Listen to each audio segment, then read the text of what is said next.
Hello everybody, I hope you guys are having a good day today, and if not, as always, I do hope that your day gets better. Today we're going to be talking about the mean, the median, the mode, range, and standard deviation. But before we begin, make sure to do your warm-up. So look at the notes from last class, pause the video, try out the warm-up, and then when you're ready, go ahead and press play. All right, so to create a dot plot, I hope that you remembered not just to put the numbers, I'm going to kind of space them out a little bit, but also to put the title. Remember, you need to put everything, so this would be number of bees in a class. And then we have our dots, right? So we have 3 2s, we have 4 3s, 1 4, and 2 5s. And that's pretty much it for the dot plot. To turn your fraction into a percent, remember that you need to divide these two. 4 divided by 10, which is 0.4. And then to turn it into a decimal, you can multiply it by 100 and get 40%. Or you can move the decimal 2 to the right, 1, 2, and again get 40%. Whichever method works for you. Press pause if you need to. All right, so I'm sure you've heard of these words before, mean, median, mode, and range, but maybe you forgot what they were. So the mean is going to be the average of all of your data values. The median is going to be the middle of all of your values. And the mode is going to be the data value that appears the most. And your range is going to be the difference between your largest data value and your smallest. Press pause if you need to. So to calculate the mean, the first thing you're going to do is you're going to add up all of your values together. So you add everything up, and then you're going to divide by how many data values you have. So going down here to find the mean, I have to add up all of those numbers. So grabbing a calculator, I'm grabbing mine right now, adding these all up. I'm just adding up my numbers here. We end up with 63. Now we get 63 divided by, so we added them all up, and now we have to divide by how many numbers we have. So we have 1, 2, 3, 4, 5, 6, 7, 8, 9, 10, 11, 12, 13, 14, 15, 16 numbers. So dividing it by 16, we end up with 3.9375. Now remember, when we round, we want two numbers. When we look next door, because the 7 is bigger than 5, we're going to add one more, so we get 3.94. Press pause if you need to. For the median, the very first thing we need to do is we need to organize our numbers from least to greatest.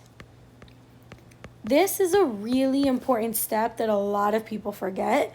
So make sure you organize from least to greatest, and then you're going to find the middle number.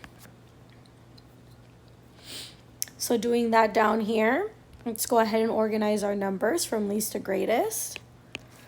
It looks like I have 3 1s. I have 3 2s.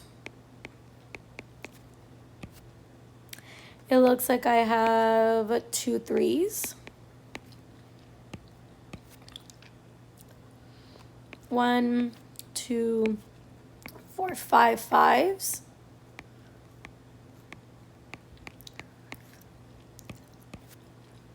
It looks like I have 1 7. And it looks like I have 2 8s.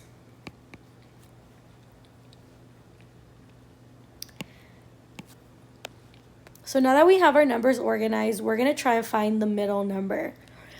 So what I like to do is I like to place one finger on this number and one finger on this number.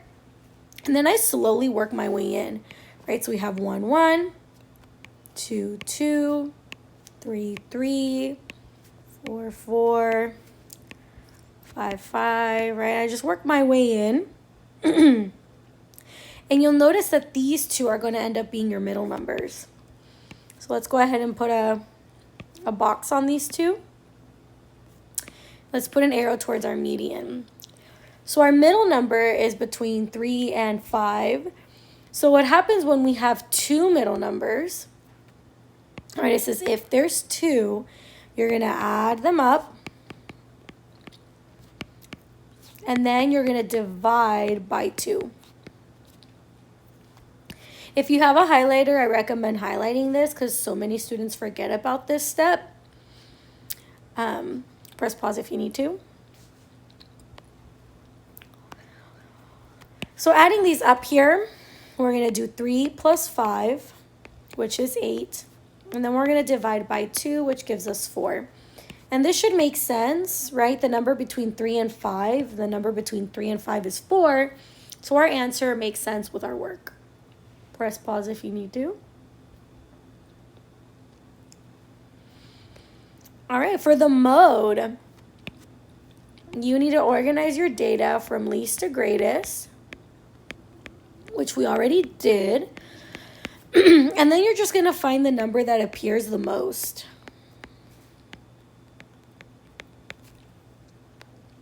So we already have our numbers organized from least to greatest.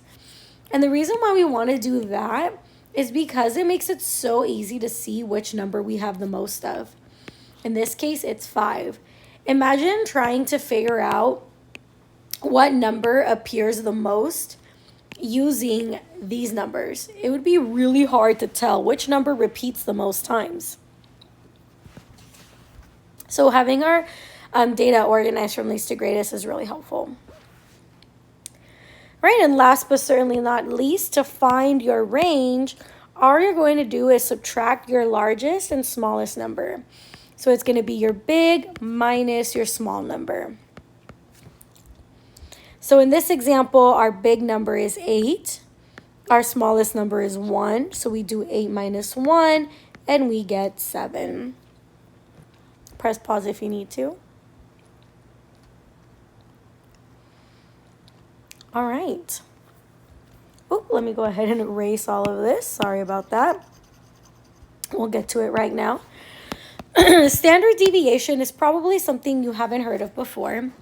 But standard deviation is just talking about how far or how close together each data value is to the mean. Remember, the mean is just your average. So for standard deviation, we either have a big standard deviation or we have a small standard deviation number. A big standard deviation, you can see with these numbers right here, a big standard deviation is going to have data that is more spread out. So like you have 0, 105, right? Those two numbers are really far apart from each other, so they won't necessarily work out. Now, when you have data that is really close together, like this right here, when it's really close together, it's a small standard deviation. Now, we're going to say spread out is a distance of 15 or more. So we're going to do distance of 15 or more.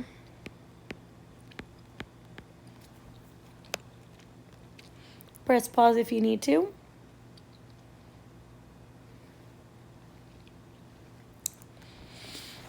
So how do we calculate standard deviation? How do we actually, what's the formula?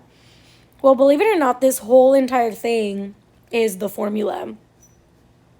And I know, that's why I put this face, right? It is a lot of work. Lucky for you guys, we don't do all of this in Math 1, but you will in your higher math classes.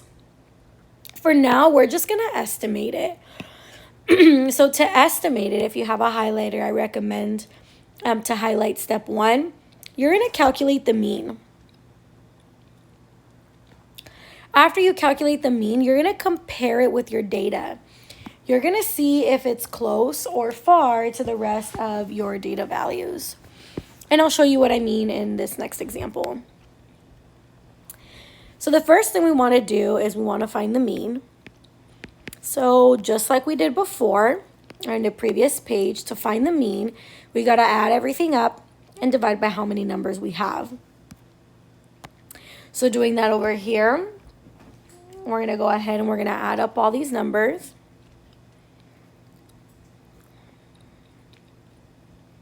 So if you add them all up, we get 37. And then we have 1, 2, 3, 4, 5, 6, 7, 8, 9, 10. We have 11 numbers. So 37 divided by 11 is going to get us 3.363. And remember, we want 2 digits. Look next door. Because it's less than 5, we're going to stay the same, 3.36.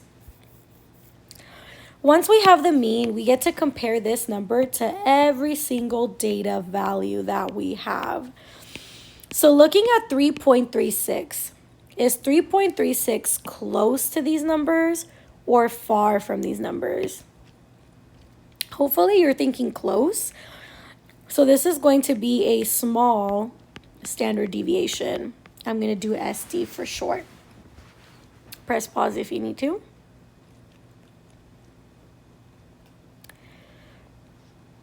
All right, in example 2, same thing. We're going to go ahead and we're going to find the mean. So we're going to add everything up. And I'm going to need a second to add everything up. So just give me a moment. 18, 24, 54, 102, 3. All right, we get 224. And we're going to divide it by 1, 2, 3, 4, 5, 6, 7, 8, 9, 10 numbers. If we divide those two, we get 22.4. Press pause if you need to. From there, comparing it to these numbers, we see that it's actually pretty far from a lot of these numbers. It's far from 3, 102, 54, 0, 1, 0. It's pretty far from a lot of these numbers. So this is actually going to be a big standard deviation, or SD for short. Press pause if you need to.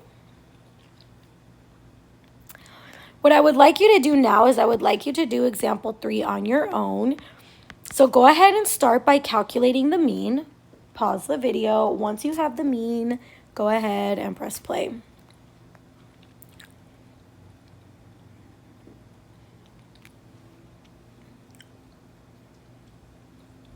All right. You should have gotten 244 again. And dividing by 1, 2, 3, 4, 5, 6, 7, 8, 9, 10, 11, 12. This time we're dividing by 12. And we end up with 20.333. Now again, boxing those 2 digits, look next door. It's less than 5, so we stay the same. Now, if we compare this to all of these numbers right here, it's pretty far from every single one of these numbers. So this is going to be, once again, a big standard deviation. Press pause if you need to. All right, try example 4 on your own. Go ahead and calculate the mean. And then tell me what kind of standard deviation it is. Is it big or small? Pause the video, try it on your own. When you're ready, press play.